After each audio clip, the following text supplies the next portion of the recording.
Aida के शेयरों में 3% की उछाल, पहली तिमाही में लोन बुक 80,000 करोड़ के पार। भारतीय नवीकरणीय ऊर्जा विकास प्राधिकरण के शेयरों में मंगलवार को 3% की तेजी देखी गई। कंपनी ने जून तिमाही में शानदार प्रदर्शन किया, जिसमें लोन वितरण 31% और बढ़कर 6,981 करोड़ रुपए हो गया।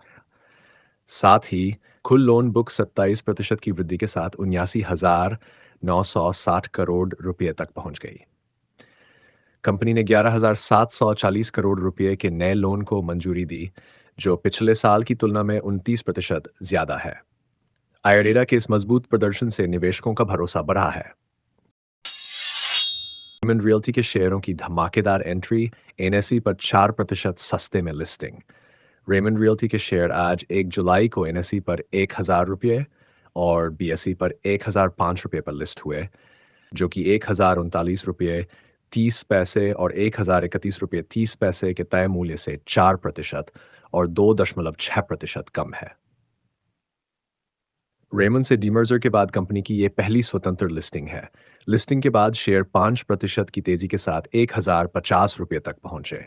कंपनी के पास थाने में 100 एकड़ जमीन है, जिसमें से 40 एकड़ पर काम चल रहा है, और मुंबई में 14,000 करोड़ रुपए के प्रोजेक्ट्स हैं। ये कदम रेमंड ग्रुप के रेमंड 2.0 प्लान का हिस्सा है, जिससे निवेशकों को फायदा होने की उम्मीद है। ओला इलेक्ट्रिक की बिक्री आधी हुई, टीवीएस और बजाज ने इलेक्ट्रिक टू व्हीलर रेस में मारी बाजी। ओला इलेक्ट्रिक पहली तिमाही अप्रैल-जून 2025 में इलेक्ट्रिक टू व्हीलर की बिक्री 47% घटकर 57,000 यूनिट्स रह गए और इसका मार्केट शेयर 50% से गिरकर 20% हो गया। दूसरी ओर टीवीएस मोटर ने 68,682 यूनिट्स बेचकर 24% मार्केट शेयर के साथ पहला स्थान हासिल किया, जबकि बजाज ऑटो ने 62,629 यूनिट्स बेचकर 22% शेयर के साथ दूसरा स्थान पाया। एथर एनर्जी ने भी 40,000 यूनिट्स बेचकर शानदार प्रदर्शन किया। कुल मिलाकर इलेक्ट्रिक टू व्हीलर मार्केट में 31% की बढ़ोतरी हुई और 2,91,294 यूनिट्स बिकीं। ओला के सामने अब क्वालिटी और सर्विस की समस्याओं से उबरने की चुनौती है। डिक्सन टेक्नोलॉजीज के शेयर 2% लुढ़ के मॉर्गन स्टैनली ने बढ़ती टक्कर के चलते रेटिंग घटाई। डिक्सन टेक्नोलॉजीज के शेयर मंगलवार को 2% गिरकर 14,539 रुपये पर आ गए, जब मॉर्गन स्टैनली ने कंपनी की रेटिंग को अंडरवेट कर दिया। ब्रोकरेज ने इलेक्ट्रॉनिक्स मैन्युफैक्चरिंग ईएमएस कारोबार में बढ़ती प्रतिस्पर्धा और सरकारी प्रोत्साहन खत्म होने की चिंता जताई। मॉर्गन स्टैनली ने टारगेट प्राइस बढ़ाकर 11,563 रुपये किया, लेकिन 2027 से 2030 के बीच कमाई में 46% और फिर 18% की कमी की आशंका जताई। कंपनी के सबसे बड़े क्लाइंट मोटोरोला ने कुछ ऑर्डर कार्बन को देना शुरू किया है, जिससे डिक्सन की ग्रोथ पर असर पड़ सकता है। पेटीएम के लिए बड़ी खबर, मोतीलाल ओसवाल ने टारगेट प्राइस बढ़ाकर 1,000 रुपये किया, मुनाफा बढ़ने की उम्मीद। मोतीलाल ओसवाल ने पेटीएम की पेरेंट कंपनी 197 कम्युनिकेशंस के लिए टारगेट प्राइस 870 रुपये से बढ़ाकर 1,000 रुपये कर दिया।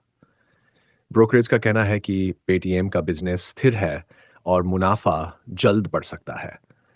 कंपनी का रेवेन्यू वित्त वर्ष 25 से 28 में 22% की दर से बढ़ने की उम्मीद है और मार्जिन 58% तक पहुंच सकता है।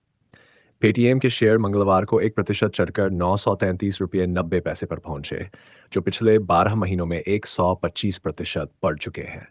हालांकि इस साल अब तक शेयर 6% नीचे है। एशियन पेंट्स और बर्जर के शेयर चमके। आईसीआईसीआई सिक्योरिटीज ने 4 साल बाद दी खरीदें की सलाह। एशियन पेंट्स और बर्जर पेंट्स के शेयरों को आईसीआईसीआई सिक्योरिटीज ने 4 साल बाद रिड्यूस से एयर डे रेटिंग दी है। ब्रोकरेज ने एशियन पेंट्स का टारगेट प्राइस 2,000 रुपये से बढ़ाकर 2,700 रुपये और बर्जर पेंट्स का 515 रुपये से बढ़ाकर 650 रुपये किया। यह अपग्रेड पेंट इंडस्ट्री में डिमांड बढ़ने और कीमतों के आकर्षक होने के कारण हुआ है। बिरला ओपअप्स और जेएसडब्ल्यू अक्जो नोबेल जैसे नए खिलाड़ियों के बावजूद दोनों कंपनियों के लिए मार्जिन और बाजार हिस्सेदारी में सुधार की उम्मीद है। मोदी सरकार का बड़ा धमाका, 1 लाख करोड़ की ईएलआई योजना से 3 करोड़ 50 लाख नौकरियां। मोदी सरकार ने 1 लाख करोड़ रुपए की एम्प्लॉयमेंट लिंक्ड इंसेंटिव योजना को मंजूरी दी है, जिससे अगले 2 साल में 3 करोड़ 50 लाख नई नौकरियां पैदा होंगी। इस योजना में पहली बार नौकरी करने वालों को 15,000 रुपये तक की मदद दो किस्तों में मिलेगी। नियोक्ताओं को भी नए कर्मचारी रखने पर हर महीने 3,000 रुपये तक का प्रोत्साहन दिया जाएगा। खासतौर पर मैन्युफैक्चरिंग सेक्टर पर जोर है, जिससे युवाओं को रोजगार और सामाजिक सुरक्षा मिलेगी। ये योजना 1 अगस्त 2025 से शुरू होगी। सिगाची इंडस्ट्रीज के शेयर 2 दिन में 15% टूटे। तेलंगाना प्लांट में विस्फोट से 34 की मौत। सिगाची इंडस्ट्रीज के शेयरों में भारी गिरावट देखी गई, जो सोमवार को 10% और मंगलवार को 5% टूट गए। ये गिरावट तेलंगाना के पासमेलारम में कंपनी के फार्मा प्लांट में हुए भीषण विस्फोट के बाद आई, जिसमें 34 लोगों की मौत हो गई और कई घायल हुए। विस्फोट से प्लांट की इमारत ढह गई और बचाव कार्य जारी है।